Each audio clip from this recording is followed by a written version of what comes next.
E aí, pessoal, Antônio Brum, o vice-presidente de futebol do Grêmio, deu entrevistas na noite de ontem. Conversou com a Rádio Guaíba, conversou com o Diogo Rossi, no canal do YouTube dele, e a gente separou uma série de pontos aqui.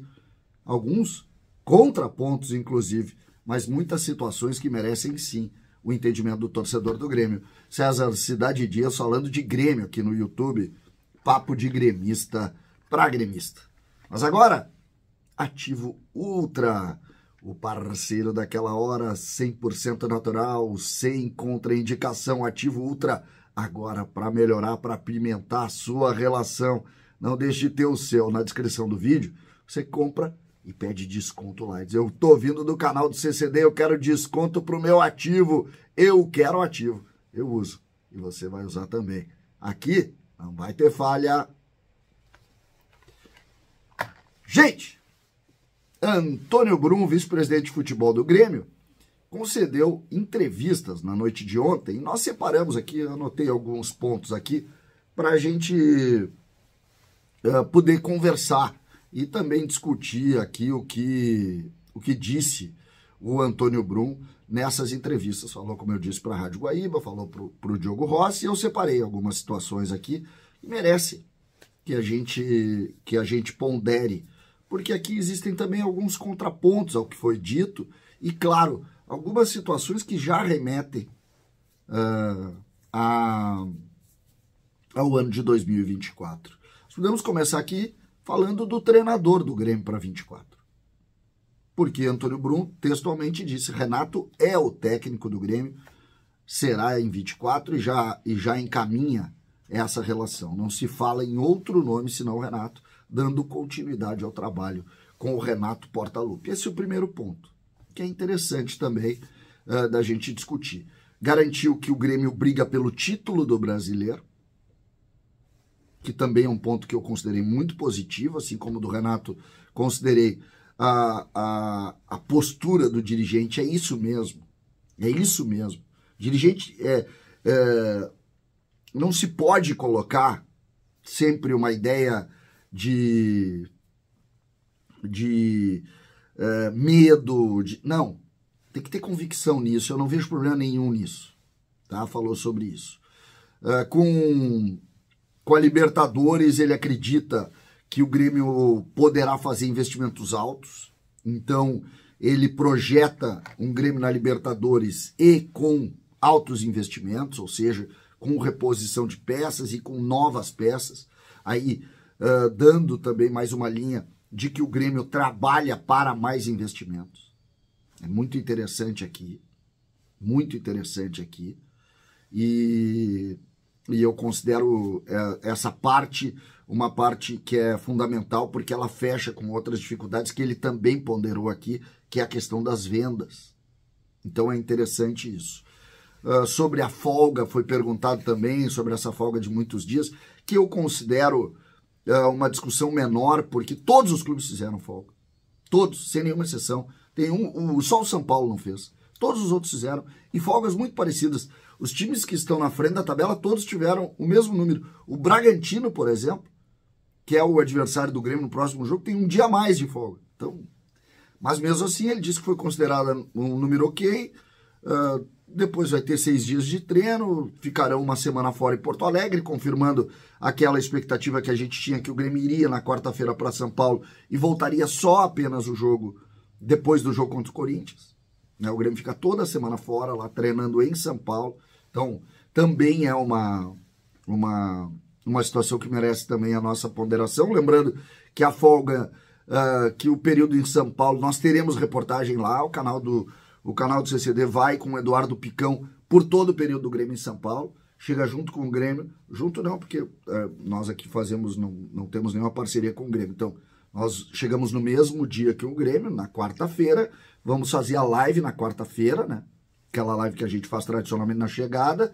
E vamos acompanhar o Grêmio em todos os treinamentos até a volta do Grêmio na terça-feira, quando o Grêmio depois, na segunda, joga contra a equipe do Corinthians lá em São Paulo. Sobre Rocher, ele foi perguntado também. Ele disse que foi considerado caro em determinado momento e a prioridade do Grêmio não era aquela. diminuindo um pouco aquela tensão em cima, inclusive, da frase dele mesmo, falando que por esse valor eu não compraria e tal, que acabou gerando algum tipo de problema ali, e para mim um erro dele naquele momento, mas aqui mudou um pouquinho, colocando que era caro, que foi considerado caro, ou seja, para tu saber que é caro, tu tem que perguntar. Então, muita gente dizendo que o Grêmio nunca quis. Como é que tu descobre que é caro? Se tu não quer. Então, tá bem. Vamos em frente. Acho que não foi prioridade mesmo, porque se a gente lembrar, naquele momento, eram 5 estrangeiros e logo em seguida veio o Soares e o Grêmio não tinha espaço para estrangeiro, mas tá passado, isso aí não adianta mais também ficar olhando para trás. Ele fala sobre a normalidade na eliminação para o Flamengo, dizendo que o Flamengo foi um grande time, e aí ele fala como normal a eliminação, e o Grêmio tem que saber encarar com normalidade também as eliminações, porque é da vida isso. Não gosto da forma como o Grêmio encara o Flamengo, mas não tenho o que discutir. Sobre as vendas de Bitelo e Vijaçante, ele claramente diz: as vendas não ocorreram pelos valores não alcançarem o número desejado. A perda esportiva, ou seja, técnica, seria maior do que os ganhos financeiros. Ou seja, Bitelo e Vijaçante tiveram propostas. Esses dias eu vi uma série de desmentidos sobre a proposta do Vijaçante. O vice de futebol falou ontem. As vendas de Bitelo e Vijaçante não ocorreram porque os valores não alcançaram o que o Grêmio queria. Aí reúnem os influencers e mandam dizer que nunca chegou a proposta pelo Vijaçante. É muito bom esse tipo de entrevista, depois dos fatos, para a gente posicionar e dizer o seguinte: cara, a verdade parte do dirigente sempre, mas do on, não do off. É do on. Ele disse aqui: Bitelo e Vijaçante não foram vendidos porque os valores foram abaixo do que foi pedido. Se ele diz isso, teve proposta ou não teve? Vamos pensar. Sobre o substituto de Soares. Ele descarta completamente a possibilidade do Soares, ele nem cogita a possibilidade da permanência do Soares. Nem cogita.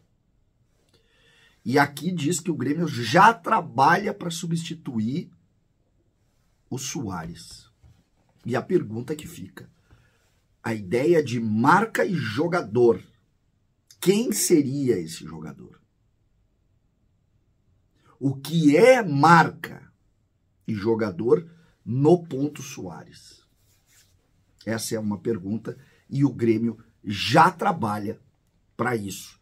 Muito boa a entrevista do dirigente Antônio Brum, vice-presidente de futebol, muito boa, esclarecedora, com muitas situações legais e que merecem isso. Para a Rádio Guaíba ainda, ele disse que a Rádio Guaíba deu uma informação de que o Bruno Mendes, o zagueiro que foi do Inter, que é do Corinthians, poderia vir para o Grêmio. E ele negou completamente o interesse, disse que não existe. Então, só para complementar. Muito boa a entrevista do Antônio Brum. Parabéns, Antônio Brum, pela entrevista. Esclarecedor, é assim. O torcedor hoje mudou aquela ideia de não poder, de não ser transparente. Tem que ser transparente. E Antônio Brum foi muito transparente ontem, esclarecendo muitos pontos. Nós vamos atrás do tal nome que o Grêmio trabalha para substituir Soares, que deve ser muito difícil de procurar. Nós vamos dar, hoje ainda, vamos fazer um vídeo sobre isso hoje ainda. César Cidade Dias falando de Grêmio aqui no YouTube.